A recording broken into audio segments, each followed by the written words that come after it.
Alléluia. Amen. Amina lele, Amina lele, Amina, Amina lele, Amina lele, oh Amina lele, Amina lele, oh Amina lele, Amina lele, oh Amina lele, Amina lele, oh Amina lele, Amina lele, oh Amina lele, Amina lele,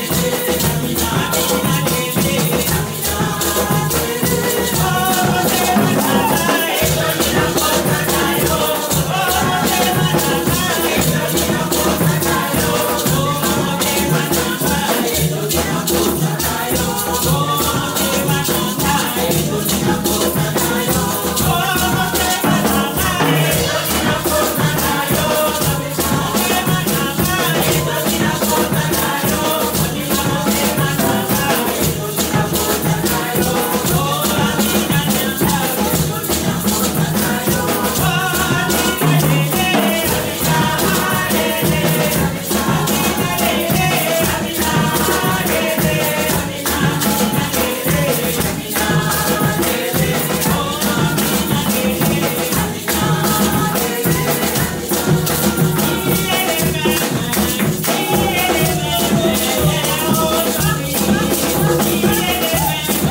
Koyoka Ilobalabiso.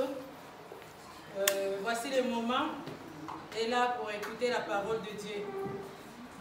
C'est pour cela que j'invite notre maman Matondo va prier pour la parole de Dieu.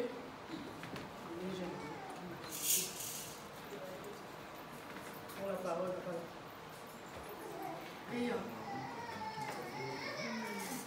Père éternel, notre Seigneur, notre Sauveur, toi qui es le Dieu tout-puissant. Papa, justement c'est l'heure de la parole, nous voulons écouter ta parole, Papa. Car la parole dit au commencement était la parole était avec Dieu et la parole est Dieu. C'est pour cela, Papa, nous te disons merci pour cette parole. Nous sommes venus avec les assiettes vides, Papa, et que cette parole puisse nous remplir, Papa. Que nous puissions être rassasiés pour cette parole. Et tout ce que, Seigneur, nous allons écouter, Seigneur, que ça puisse nous purifier. Et que, Seigneur, que nous puissions marcher dans ton droit chemin. Papa, nous te disons merci. Au nom puissant de ton Fils Jésus de Nazareth. Papa, prends le contrôle de chacun de nous. Et que nous soyons là avec toi. Que, Seigneur, prends aussi le contrôle de notre prédicateur. Celui qui va nous donner à manger, Père éternel.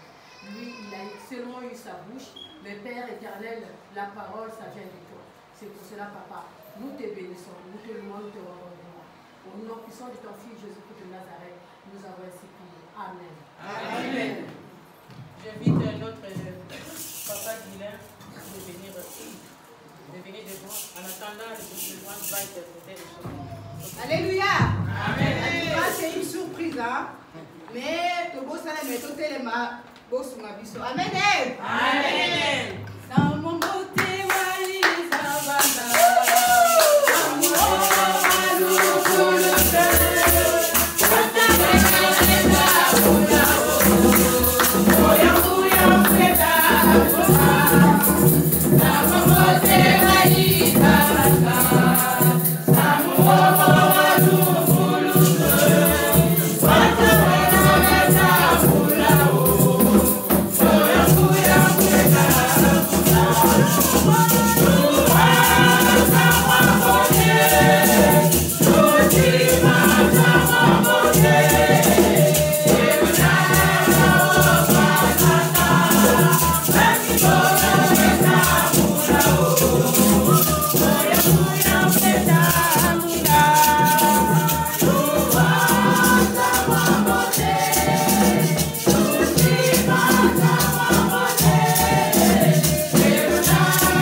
il est ressuscité. Il est vivant. Il est ressuscité. Qui? Jésus. Qui? Jésus. Qui? Jésus. Jésus de Nazareth.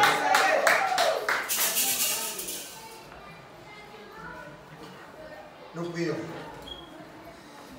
Nous te bénissons, tendre Père Céleste, pour ces moments, Papa, que tu nous donnes. Oui, Père, nous voici une fois encore au devant de ton trône de gloire, au devant de ton trône de grâce, Papa, pour obtenir la grâce venant de toi, pour obtenir aussi ta miséricorde, Père, pour que nous puissions être secourus dans tous nos besoins. Toi, tu connais les besoins de tout chacun de nous, Papa, et maintenant que tu veux nous parler, Papa, viens toucher, Seigneur, nos lèvres, et viens toucher, Seigneur, nos oreilles. Viens toucher au-delà de tout, Seigneur, nos cœurs. Comme il est écrit dans ta parole, garde ton cœur contre toute autre chose. C'est là que découle les sources de la vie. Parle-nous, mon Dieu, mon roi. Amène-nous, Seigneur, là où tu veux nous parler. Là où tu veux parler à nos cœurs, mon Dieu, mon roi. Je m'efface, Seigneur, au-devant de toi. Je te laisse la place qui t'est due. La place qui est due à ton Saint-Esprit pour qu'il puisse nous conduire dans la vérité, car ta parole est la vérité. Béni sois-tu au nom de Jésus-Christ, notre Seigneur et Sauveur. J'ai dit Amen. Amen. Amen. Amen. Aujourd'hui, c'est un peu particulier parce que c'est un sujet qui me taraude depuis un certain moment. Où de fois dans la vie, nous voyons, malgré que nous prions, malgré que nous sommes dans le temple de l'Éternel, malgré que nous sommes tout le temps au devant de notre Dieu, de notre roi, il y a comme quelque chose qui manque.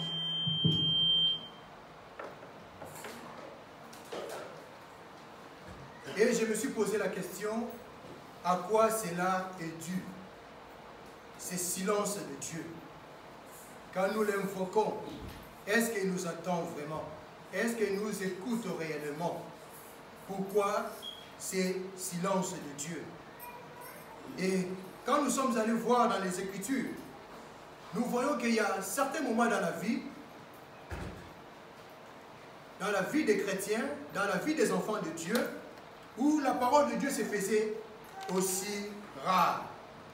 Parce qu'il y avait un moment de silence de notre Seigneur et Maître, de notre Père, de notre Roi, le Roi des Rois, de notre Dieu, le Tout-Puissant, le Divin Créateur, à lui à qui nous avons toutes choses. Alors que la parole de Dieu nous apprend que Dieu est riche, riche abondamment en bonté et en miséricorde, mais qu'il est lent à la colère, comme il est écrit dans les psaumes 103 verset 8. Dieu est miséricordieux, lent à la colère et riche en bonté. Nous allons quand même prendre quelques extraits dans la Bible. Nous allons commencer par les épîtres romains. Romains 1 au verset 18. Après, nous irons directement à ce qu'a été notre première lecture aujourd'hui, dans le livre de 1 Thessaloniciens, au chapitre 5, nous allons commencer du 4e au 9e verset. Romains 1, 18, Thessaloniciens 5, 1 Thessaloniciens 5, du 4e au 9e verset. Nous lisons au nom de notre Seigneur Jésus-Christ. La colère de Dieu se révèle du ciel contre toute impiété et toute injustice des hommes qui retiennent injustement la vérité captive. Je recommence. La colère de Dieu se révèle du ciel contre toute impiété et toute injustice des hommes qui retiennent injustement la vérité captive. Nous passons aux épîtres aux Thessaloniciens, 1 Thessaloniciens, chapitre 5, du 4e au 9e verset. Mais vous, frères et sœurs, vous n'êtes pas dans les ténèbres, pour que ce jour vous surprenne comme un voleur. Vous êtes tous des enfants de la lumière et des enfants du jour. Nous ne sommes point de la nuit ni des ténèbres. Nous dormons donc point comme les autres, mais veillons et soyons sobres. Car ceux qui dorment, dorment la nuit, et ceux qui s'enivrent aussi la nuit. Mais nous qui sommes du jour, soyons sobres, ayant revêtu la cuirasse de la foi et de la charité, et ayant pour casque l'espérance du salut. Car Dieu, au verset 9, car Dieu ne nous a pas destinés à la colère, mais à l'acquisition du salut par notre Seigneur Jésus-Christ. Amen. Amen.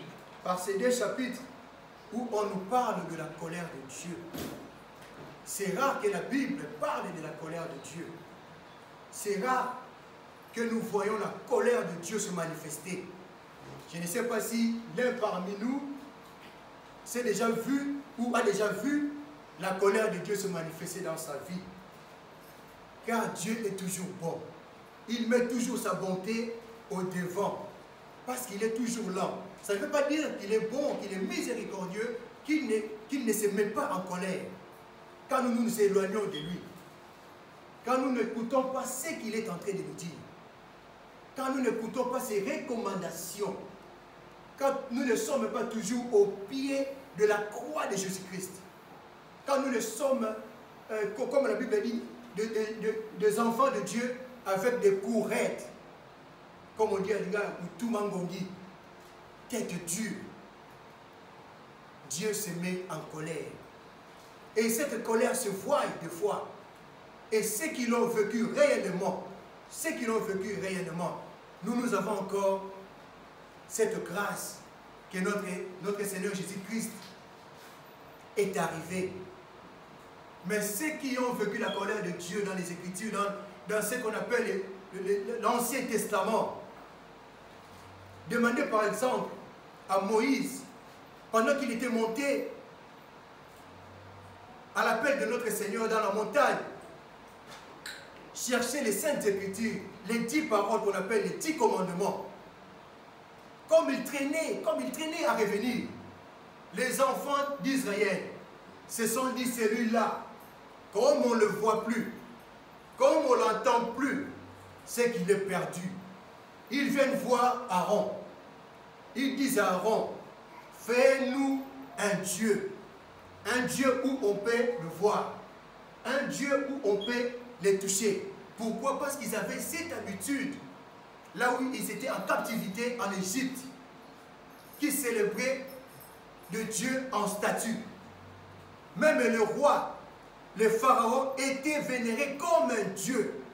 Donc ils ont pris cette habitude de vénérer de dieux qui sont toujours en train de voir, qui sont toujours en train de toucher, qui sont toujours en train de magnifier.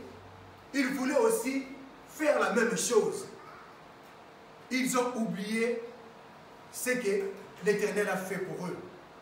Des miracles et des prodiges que l'Éternel a fait parmi eux. Pendant juste le temps d'absence de Moïse, ils viennent tous dire à Aaron, fais-nous un Dieu pour que nous puissions le voir, pour que nous puissions les toucher.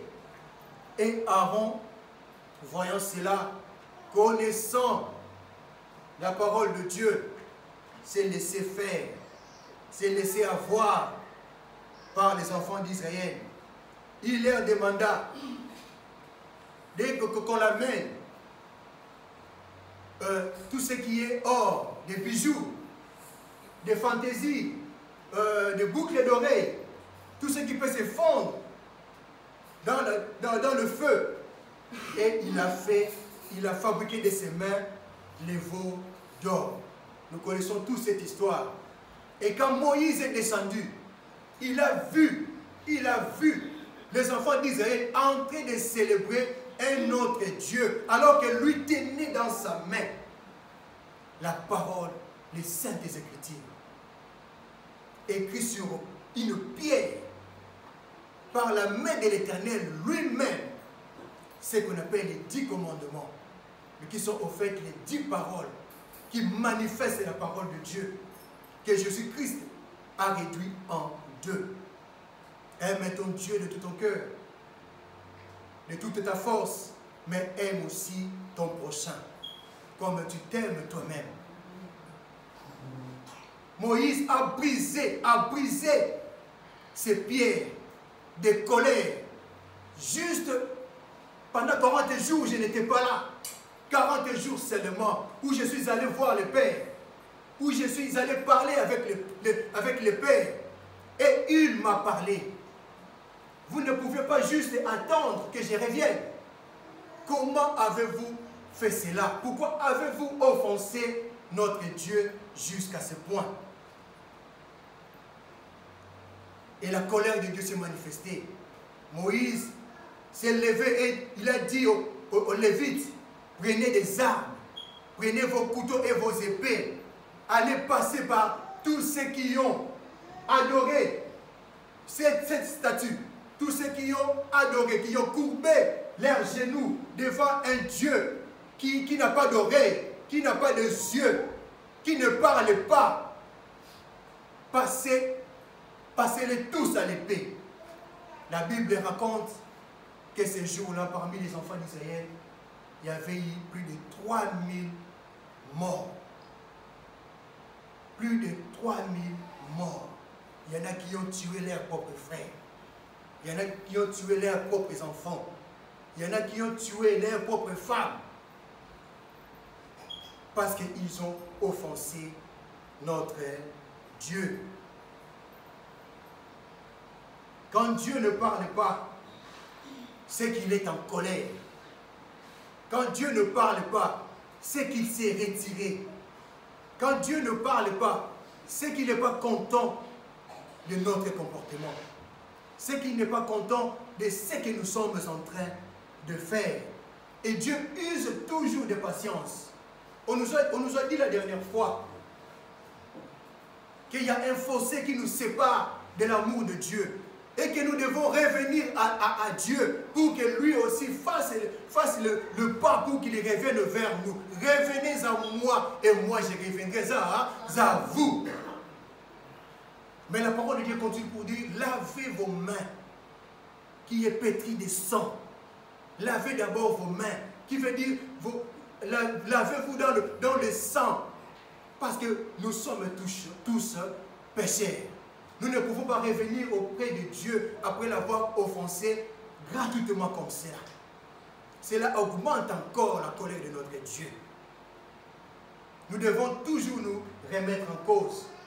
Nous devons toujours rentrer à nous-mêmes, nous interroger pourquoi Dieu c'était, pourquoi notre Dieu est en colère, pourquoi les maladies nous touchent alors que nous sommes enfants de Dieu. Jésus-Christ va dire aux enfants d'Israël, il dit, il est écrit dans la parole que vous êtes de Dieu. Mais comment mourrez-vous comme des simples hommes? C'est à cause du péché. Parce que Dieu s'est éloigné de nous. Dieu use de patience, mon frère. Dieu use de patience, ma soeur, pour que nous nous repentons sincèrement au devant de lui. Comme il est écrit dans le livre de 2 Pierre 3, 2 Pierre 3, 2 Pierre 3, 8 à 9.